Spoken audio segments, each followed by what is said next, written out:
Baik, kita mulai. Assalamualaikum warahmatullahi wabarakatuh. Waalaikumsalam warahmatullahi wabarakatuh.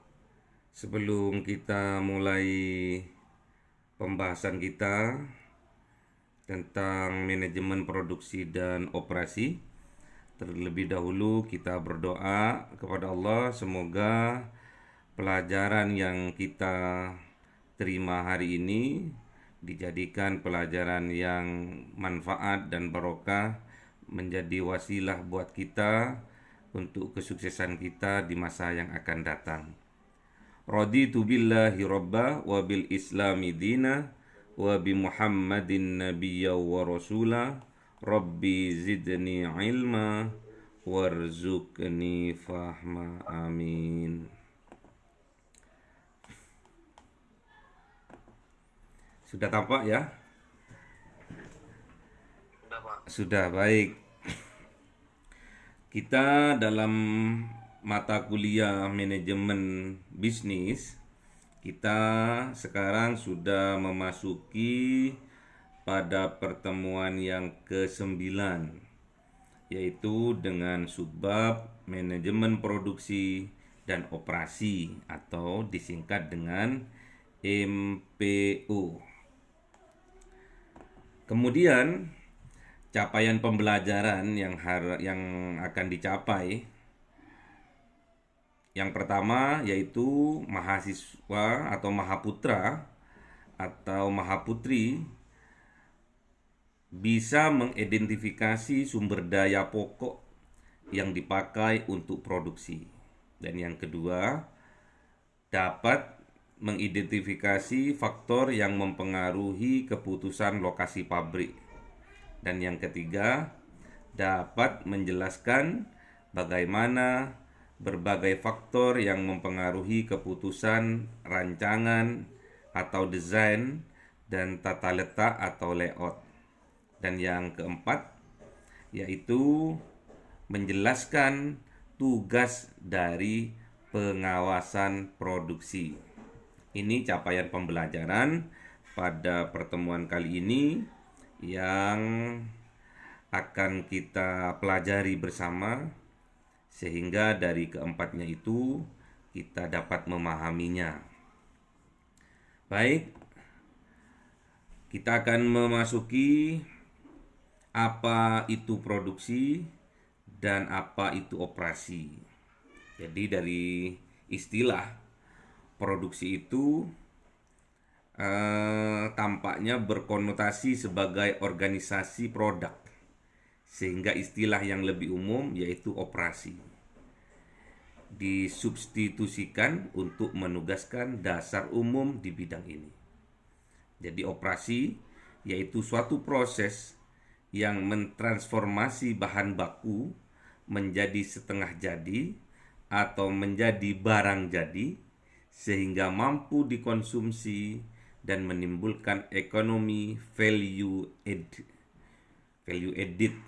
Jadi ada pertambahan nilai di situ. Jadi secara umum pengertian dari manajemen produksi dan operasi ini yaitu merupakan rangkaian kegiatan atau aktivitas untuk menciptakan, mengkoordinasi, mengatur, mengelola operasional sistem atau melakukan transformasi terhadap semua sumber daya yang dimiliki, mulai dari tenaga kerja perusahaan, mulai dari peralatan, mesin-mesin, tanah, bangunan, bahan baku, dan bahkan modal secara efektif dan efisien sehingga menghasilkan suatu barang atau jasa dengan biaya yang optimum tapi mampu meningkatkan laba perusahaan. Itu istilah dari manajemen produksi dan operasi. Kemudian ada proses dalam manajemen produksi ini, ada proses transformasi, yaitu merupakan langkah penambahan nilai dalam proses produksi. Apa aja itu? Ada 4 di sini. Yang pertama yaitu alterasi atau mengubah. Jadi produk yang ada di sebuah perusahaan atau pabrik itu akan mengalami perubahan. Yang kedua, transport. Transport itu maksudnya adalah pemindahan, ya. Pemindahan. Dan yang ketiga, store. Itu penyimpanan.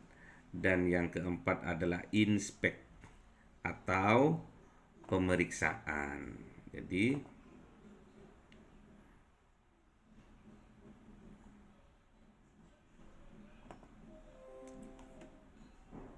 dalam penambahan nilai dalam proses produksi itu ada 4 langkah.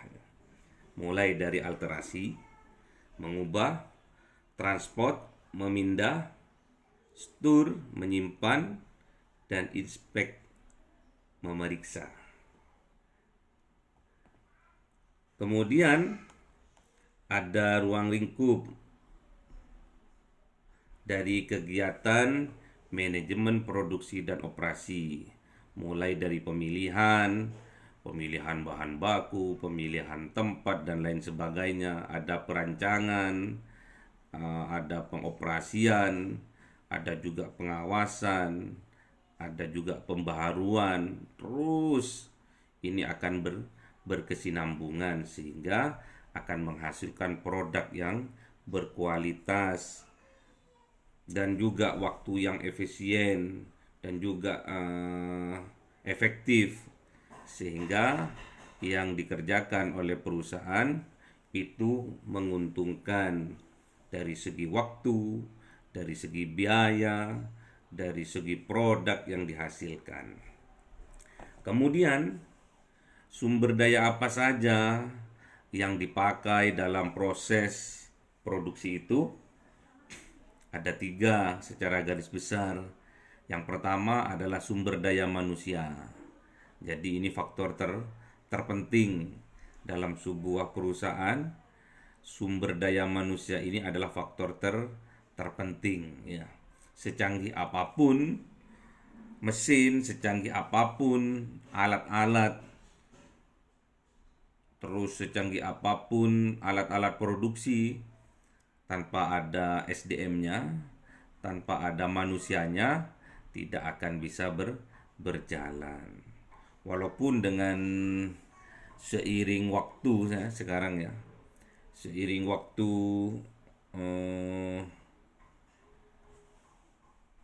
bertambahnya informasi, canggihnya peralatan, canggihnya mesin untuk mempermudah manusia dalam memproduksi barang yang kita kenal dengan revolusi industri yang keempat, 4.0, itu sudah sangat-sangat canggih.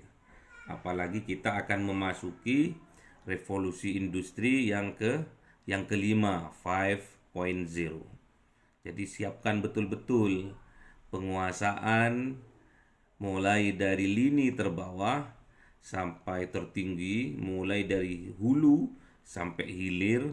Kita harus betul-betul paham apa itu proses dari produksi itu sendiri. Kemudian sumber daya lainnya yang harus dipersiapkan adalah diantaranya adalah mesin dan perlengkapannya. Ada juga bahan baku sebagai bahan untuk input. Dan yang ketiga ada sumber daya manusia. Ini nggak bisa dipisahkan, ya. Walaupun sekarang pada kenyataannya sumber daya manusia banyak terkikis, ya, banyak diambil alih oleh mesin. Namun tetap kita tidak boleh meninggalkan sumber daya manusia. Dari ketiganya ini akan menghasilkan output atau keluaran, entah itu produk yang baru atau desain produk yang baru atau juga revisi produk yang lama dan lain sebagainya.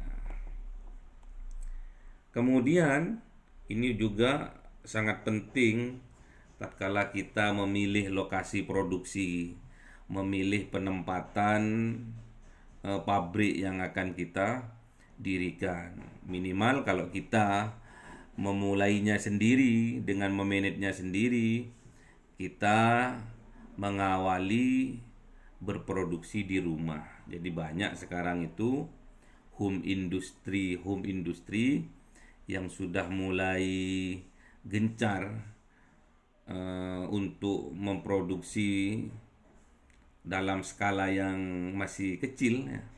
Namun lama kelamaan mereka akan menjadi produksi yang besar, jadi perusahaan yang besar. Namun dimulai dari home industry, jadi industri perumahan ya. Dimulai dari rumah, dari skala yang kecil dulu. Nanti setelah mulai berkembang pesat, meningkat, permintaannya tambah banyak, baru kita nanti beralih ke lahan yang lebih luas, ke tempat yang lebih luas. Dalam memilih lahan atau lokasi tempat kita berproduksi ini harus mempertimbangkan ada sekitar 6 hal. Yang pertama, biaya ruang kerja. Jadi biayanya dalam membuat ruang kerja, membuat pabrik itu harus juga diperhitungkan. Udah cukup tidak biayanya ya. Yang kedua, biaya dan ketersediaan tenaga kerja. Jadi misalkan kita sudah menentukan di mana tempat atau lokasi pabrik yang akan kita bangun, jangan sampai di pabrik atau di lahan atau di lokasi yang kita bangun ini tidak ada tenaga kerjanya, sulit atau bahkan tidak mau orang-orang untuk bekerja di tempat itu, di lokasi itu. Misalkan jauh dari pemukiman, di atas gunung, di tengah hutan. Jadi tidak semua orang mau untuk bekerja di tempat itu. Makanya harus dipertimbangkan atas ketersediaan tenaga kerjanya. Yang ketiga, insentif pajak. Pajak kalau di tengah kota pasti tambah mahal ya. Kalau kita agak minggir, pasti pajaknya juga akan kecil gitu ya. Terus yang keempat, ada sumber permintaan. Jadi ada pasar juga di sana. Pasarnya udah jelas. Sumber permintaan juga sudah ada.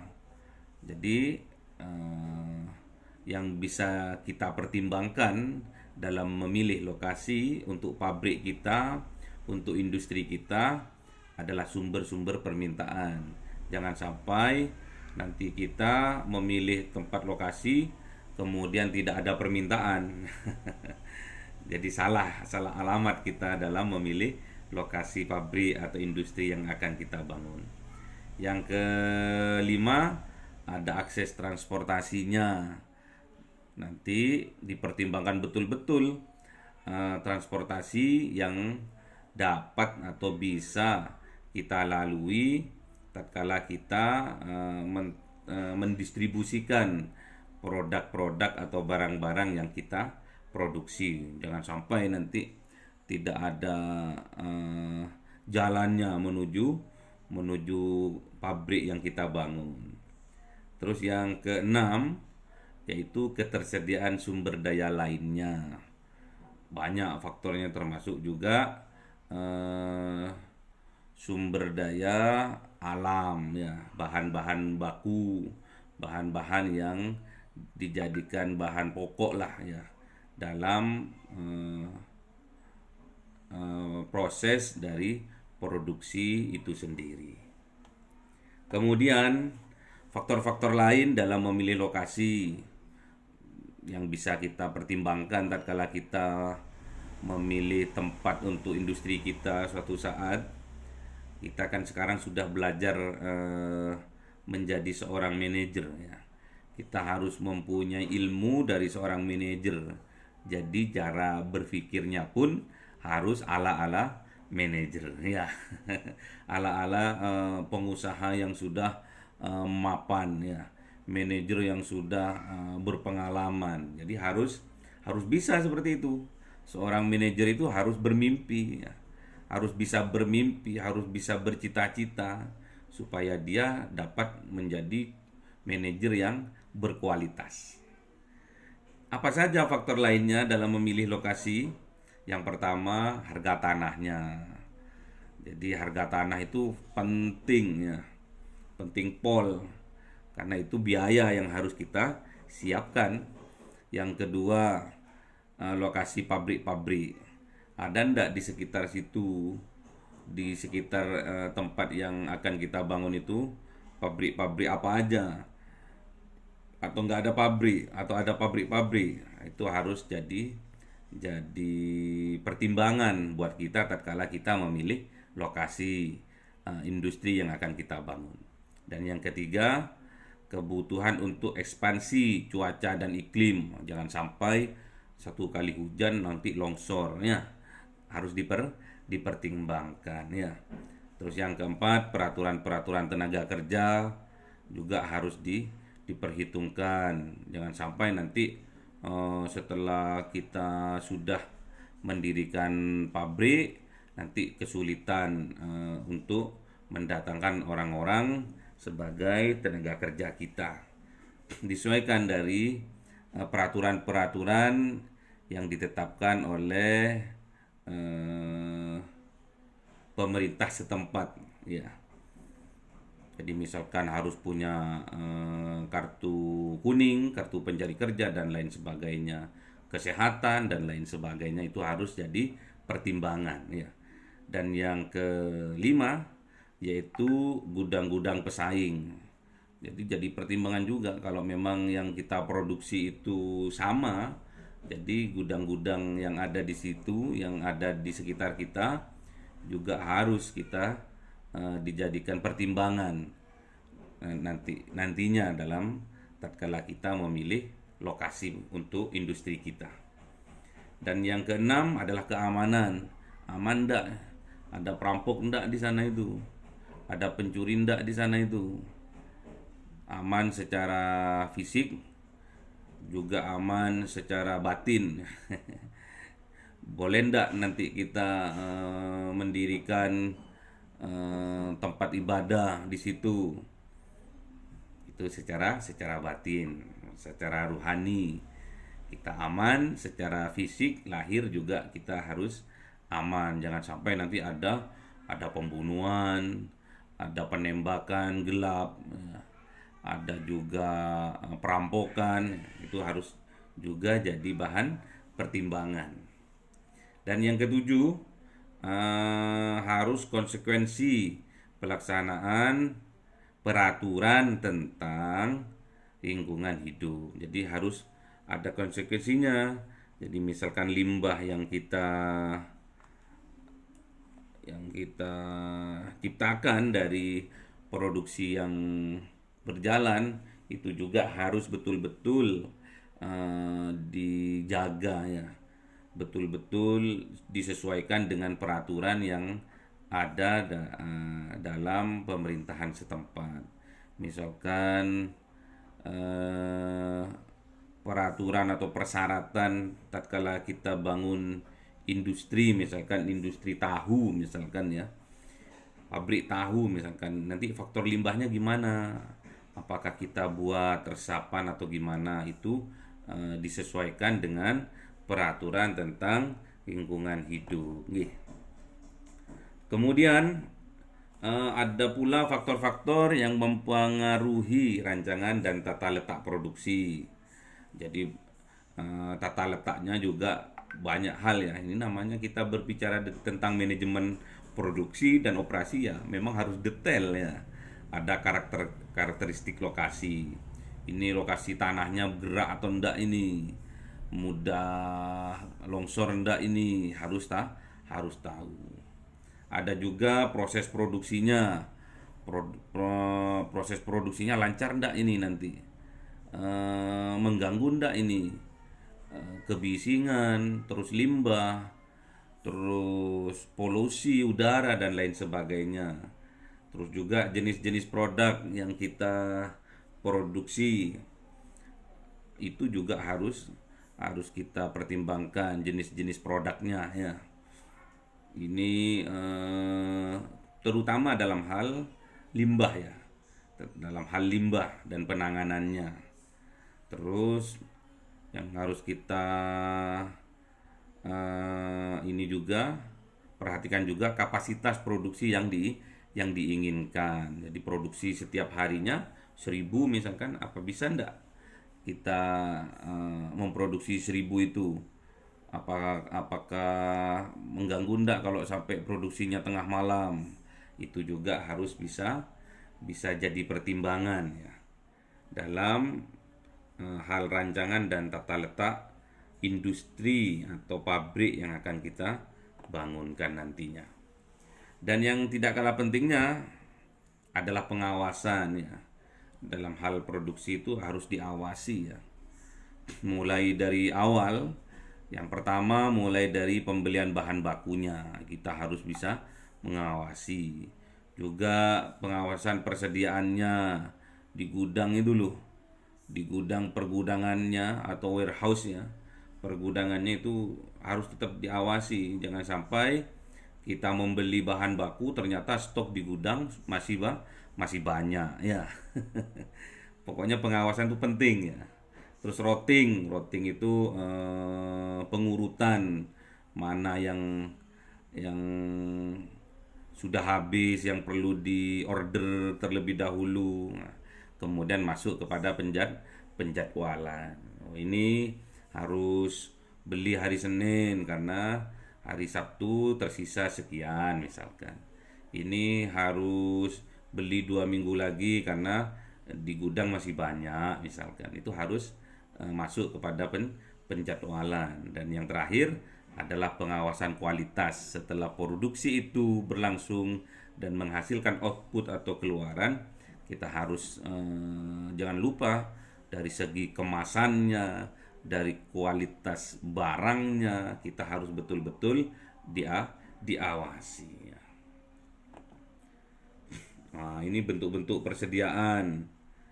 Ada bahan baku, ada intermediaris, ada barang dalam proses setengah jadi, ataupun barang jadi. Ini bentuk-bentuk persediaan ya.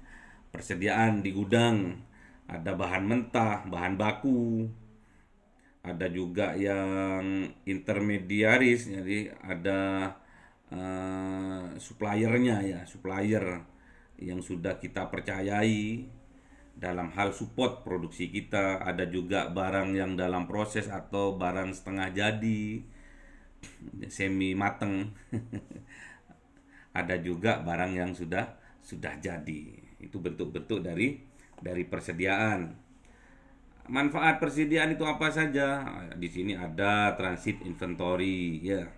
Persediaan ini ada karena bahan perlu dipindahkan dari satu lokasi ke lokasi lain dan transport memerlukan waktu. Nah, ini juga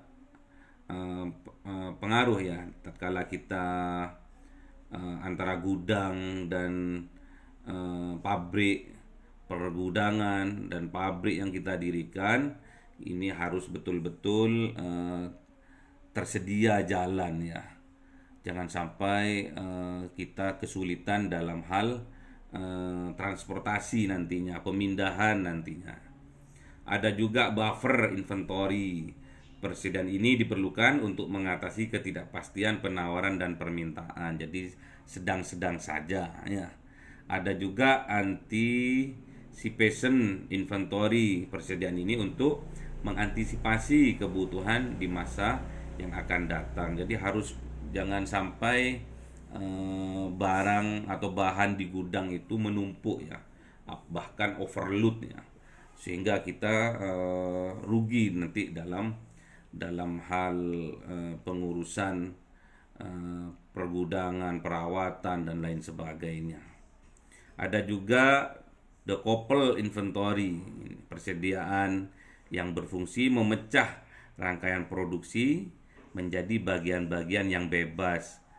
Makin banyak bahan yang disimpan di antara dua bagian proses, makin sedikit koordinasi yang diperlukan untuk menjaga kelancaran proses secara keseluruhan. Jadi ada decouple-nya, ada di antaranya. Ada juga setengah mateng itu tadi bisa. Ada juga cycle inventory. Persediaan ini merupakan akibat dari pemesanan maupun proses yang bekerja secara batch atau lot. Mas Akmal tahu ndak ini batch ini apa ini? Hah? Tahu Mas Akmal?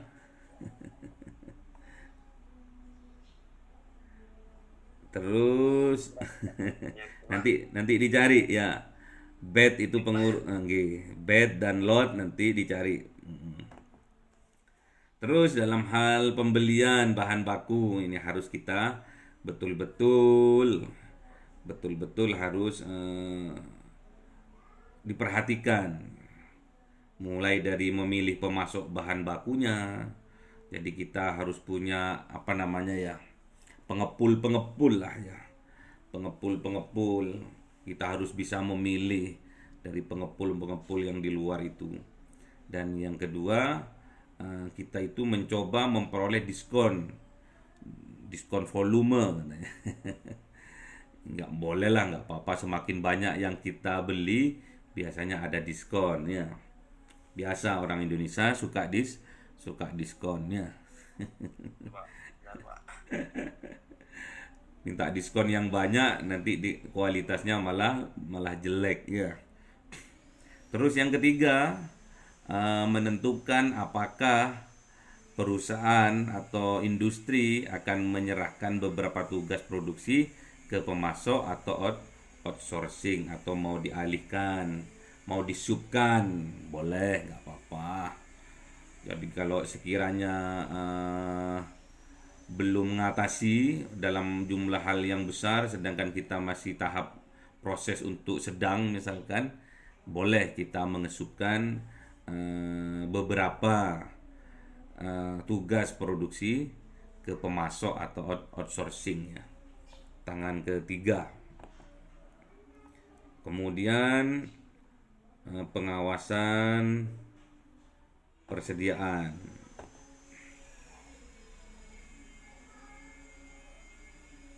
Jadi persediaan itu harus betul-betul diawasi. Apa saja yang perlu diawasi? Persediaan bahan bakunya. Apa saja yang harus diawasi? Persediaan pekerjaan yang berlangsung, work in prosesnya.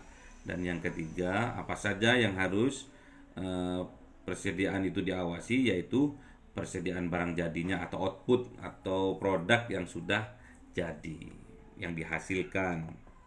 Nah, ini routing.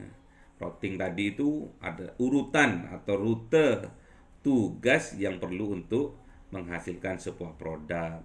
Misalkan contoh produksi sepeda, satu memproduksi kerangkanya. Pos pertama atau gudang pertama memproduksi kerangkanya sepedanya. Terus pos yang kedua merakit rodanya. Dan yang ketiga misalkan mengemas kerangka dan roda yang telah dirakit misalkan. Jadi ada posnya masing-masing, pos 1, pos 2, pos 3. Sama seperti mobil juga seperti itu ya. Ada pos 1, pos 2, pos 3, pos 4 misalkan ya. Penjadwalan ini penting. Dampak teknologi terhadap penjadwalan juga penting. Kemudian metode dalam penjadwalan juga penting. Nah, nanti kita akan masuk ke metode ya. Dalam penjadwalan ada namanya diagram Gantt. Udah pernah tahu Mas Akmal tentang Pernah dia Betul, Pak. Pernah diajari ya? Apa, Pak? Belum, diagram Gantt. Belum, Pak. Oh, belum. Oh, oke. Ini sangat penting dalam penjadwalan ya. Penjadwalan mana yang harus dibeli, mana yang harus diproduksi, mana yang orangnya yang cocok di bagian pembelian, cocok di bagian pemproduksian, misalkan itu ada di namanya diagram grand. Nanti bisa dipelajari lebih lanjut. Kemudian ada juga PRET. PRET ini adalah program Evaluation and Review Teknik Q ya. Jadi isinya adalah menjadwalkan tugas dengan cara meminimalkan hambatan proses produksi. Mulai dari apa tadi? Pemilihan persediaan ya. Persediaan bahan bakunya, mulai dari pembelian, mulai dari proses produksinya hingga sampai menghasilkan produknya. Jadi ini ada 3 langkah. Yang pertama, mengidentifikasi tugas-tugas dalam proses produksi. Yang kedua, mengatur tugas sesuai dengan urutan pengerjaannya. Dan yang ketiga, memperkirakan waktu pengerjaan dari setiap kegiatan. Itu nanti ya di diagram tadi, di diagram grand ini nanti disesuaikan juga dengan program Evaluation and Review Teknik Q ya. Kemudian ini contohnya, contoh diagram PET itu. Itu Pak, di layar Bapak tidak ada tuh, Pak, gelap tuh Pak. Kenapa? Di layar Bapak tuh gelap, tidak ada anunya Pak, tulisannya Pak. Nggak ada? Iya Pak, gelap Pak layarnya Pak. Oh, sebentar. Pak. Oh, gelap ya. Iya Pak, gelap. Tidak ada tulisan sama sekali nih Pak. Mulai tadi? Dari tadi Pak. Loh. Sorry. Loh. Mulai tadi, kok nggak bilang? Sebentar.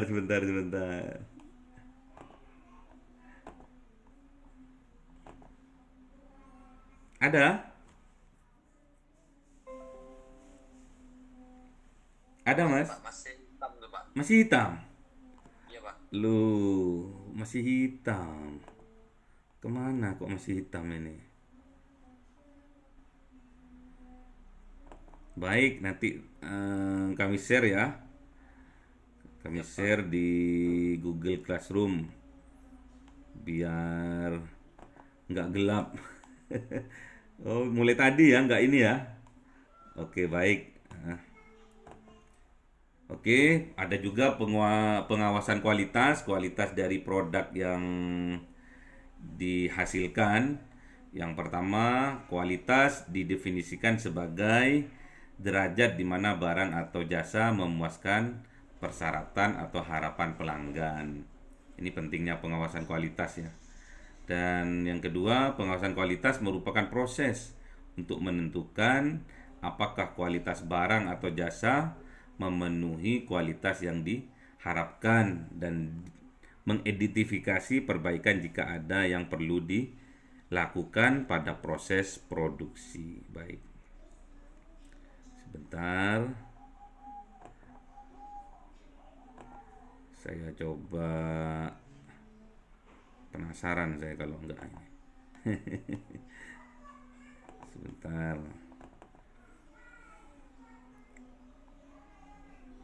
Itu pun juga ada secret lebih aduh Pak. Mhm. Yang gambarnya hitam tuh Pak. Nggih.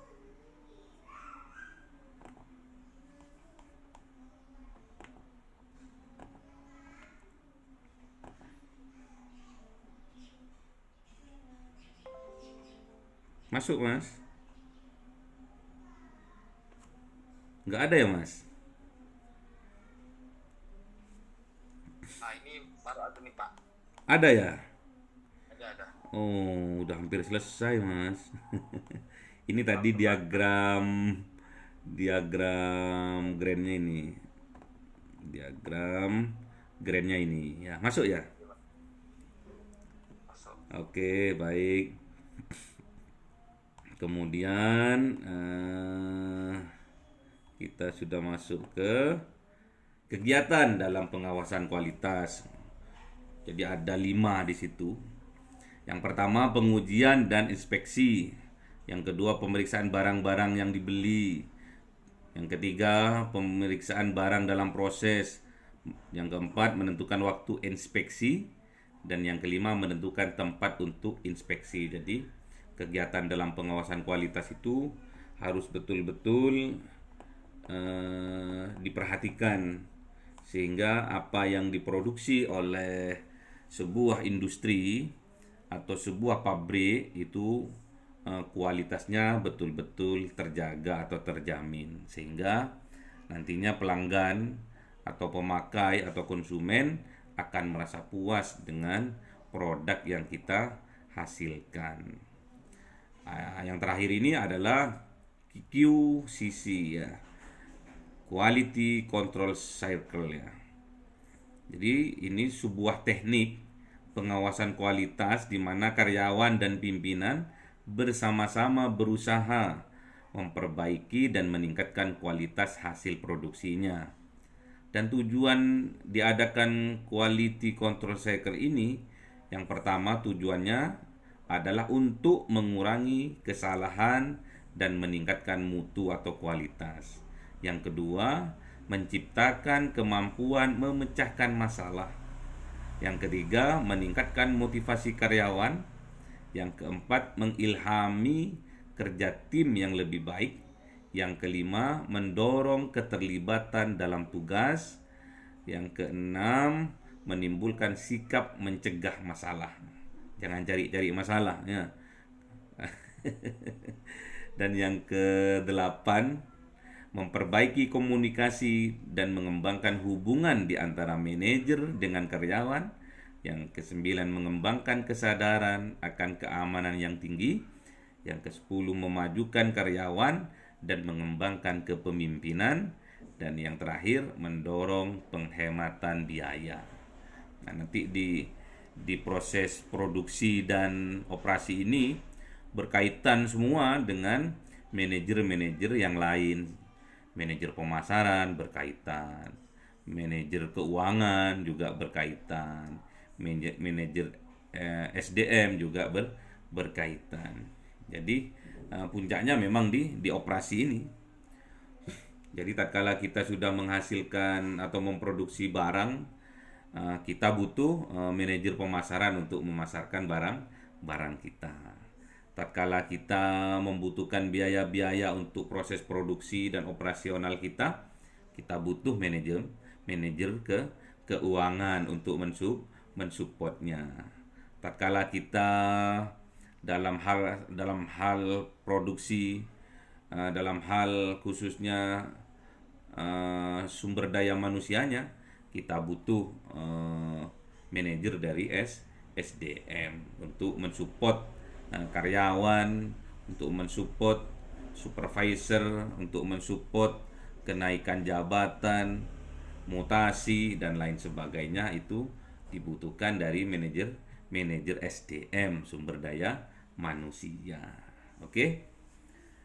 Untuk sementara itu sekilas tentang gambaran secara menyeluruh dari proses manajemen produksi dan operasional dalam sebuah perusahaan industri, baik itu perusahaan jasa atau barang. Ini semuanya secara umum telah digambarkan ya. Jadi mulai dari awal tadi, biar Mas Akmal juga biar tahu. Kok nggak bilang-bilang mulai tadi kalau gelap. Jadi inilah manajemen produksi dan operasi. Jadi produksi dan operasional dari sebuah perusahaan sudah digambarkan secara umum. Nanti secara detailnya tatkala kita memasuki dunia nyata, dunia kerja, dunia bisnis, dunia di tempat kita bekerja, baru kita akan tahu, oh seperti ini maksud dari ilmu yang saya pelajari dulu waktu kuliah, itu kan. Oh, cara pengawasan persediaan tuh seperti ini. Oh, ternyata anu ya, lebih mudah ternyata tatkala kita praktek di lapangan. Makanya sebelum kita lulus nanti ada riset atau ada penelitian atau ada juga apa namanya ya, eh, magang di tempat yang akan kita teliti itu jauh lebih mudah tatkala kita melakukan riset ya. Jadi Mas Akmal dan teman-teman Mahaputra Mahaputri lainnya diharapkan nantinya sebelum menggarap eh, penelitian atau riset atau skripsi, alangkah baiknya 3 bulan sebelum itu kita sudah bisa magang di tempat yang akan kita teliti. Itu jauh lebih mudah, kita nanti kenal dengan karyawannya, kenal dengan pimpinannya, tahu budaya kerjanya, tahu tata cara pelaksanaan pengawasan mulai dari persediaan, mulai dari produksi bahkan sampai pengawasan akhir tatkala sudah menjadi produk. Jadi lebih lebih enak ya. Jadi diharapkan seperti itu nantinya. Jadi tatkala kita sudah masuk pada semester akhir, diharapkan sebelum kita meneliti, diharapkan kita harus sudah bisa magang di tempat atau di perusahaan yang akan kita teliti.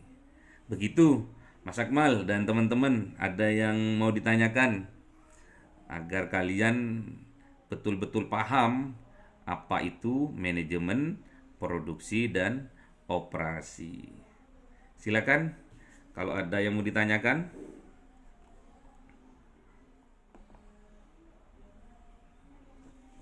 Ada yang mau ditanyakan, Mas Akmal? Nggak ada sih Pak. Oh, nggak ada. Nanti Jadi, penjelasan baru ke G, WA lah nanti. betul. Jadi nantinya sebelum kalian itu mengadakan riset atau penelitian, alangkah lebih baiknya untuk magang. Jadi alangkah baiknya untuk magang terlebih dahulu minimal 3 bulan ya. Minimal 3 bulan magang sehingga nantinya pengetahuan tentang apa yang akan kita teliti itu lebih mudah untuk kita telusuri ya. Jadi dari apa tadi, persediaan, dari produksi sampai dari kualitas yang dihasilkan, kualitas dari produk yang dihasilkan. Jadi harus magang ya. Nanti kalau sudah semester 7, kalau bisa magang sampai 1 semester nggak apa-apa. Syukur-syukur biasanya tatkala perusahaan itu membutuhkan karyawan baru, mereka tidak repot-repot untuk merekrut dari luar karena ada kalian yang sudah S1, ada kalian yang sudah berpengalaman, ada kalian yang sudah paham kondisi budaya perusahaan itu. Ngapain kita ngambil merekrut dari luar? Nah, nantinya kebanyakan waktu Bapak dulu lulus dari sebuah universitas, kondisi Bapak lulusnya bukan dalam keadaan pengangguran, nah, tapi dalam keadaan menjadi seorang karyawan. Jadi jadi karyawan sudah bekerja baru diwisuda gitu ya. Jadi diharapkan seperti itu. Jadi karyawan dulu, tapi ilmu-ilmu manajer sudah punya. Akhirnya 4 bulan Bapak itu bekerja di sebuah perusahaan di Kota Malang itu. 4 bulan kemudian Bapak sudah diangkat menjadi seorang supervisor ya, seorang pengawas. Terus setelah 1 tahun kemudian Bapak diangkat menjadi seorang manajer ya. Sebetulnya ada jenjang jenjang karir lagi, satu step lagi sebetulnya, yaitu menjadi grand manager ya. Ketuanya para manajer. Nah,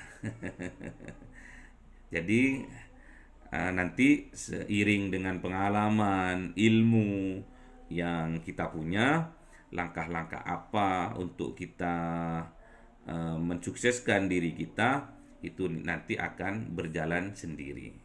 Jadi semakin banyak ilmu, semakin banyak pengalaman yang kita lalui, yang kita dapat, akhirnya akan mengubah paradigma kita, cara berpikir kita untuk lebih sukses di masa yang akan datang. Jadi tambah jos nantinya. Apa yang harus aku ambil nih? Langkah apa yang aku harus ambil nih? Apakah aku akan bertahan sebagai seorang manajer dengan pekerjaan yang all out, dengan pekerjaan yang kita cintai, atau aku keluar dari perusahaan ini terus menciptakan home industry misalkan, atau menciptakan pabrik yang mini-mini misalkan, atau menciptakan lapangan pekerjaan yang sesuai dengan yang kita ahli di bidangnya. Oke, karena sudah hampir duhur dan ini sudah berapa menit ini? Hampir 50 menit ya. Kita sudah berlangsung. Kalau tidak ada pertanyaan, Ini Pak ada tanya dengan Bapak. silakan. Ini Pak dari Muhammad Saiful Wafi Pak, kirim salam dengan Bapak. Muhammad Saiful Wafi Saiful Wafi. itu kirim salam dengan Bapak. Oh, waalaikumsalam. Loh, kok nitip salam sama jenengan? Karena itu Pak sekarang ngawas di pondok saya Pak. Oh, subhanallah. Nggih. Siap. Ya, salam balik ya. Saya terima salamnya. Waalaikumsalam. Nggih. Sampaikan salam balik saya kepada beliau. Nggih. Oke, baik. Tidak ada tugas kecuali kemarin slide yang Bapak kirim di GCR, ada tugas yang di screenshot, itu untuk memperdalam pengetahuan dan pengalaman Anda dalam hal manajemen operasi dan produksi dan operasi MPO ya. Untuk pertemuan selanjutnya, insya Allah kita akan memasuki subbab manajemen keuangan, manajemen pemasaran, dan manajemen SDM. Baik, kita tutup pertemuan kita kali ini. Semoga apa yang Bapak sampaikan menjadi ilmu yang manfaat, yang barokah, yang menghantarkan kalian, kita semua ke jenjang yang lebih baik, kesuksesan, kebahagiaan, keselamatan dunia dan akhirat. Kita tutup dengan kafaratul majelis. Subhanakallahumma wa bihamdika asyhadu an la ilaha illa anta astaghfiruka wa atubu ilaik. Assalamualaikum warahmatullahi wabarakatuh. Jumpa Sabtu depan. Bapak keluar dulu ya.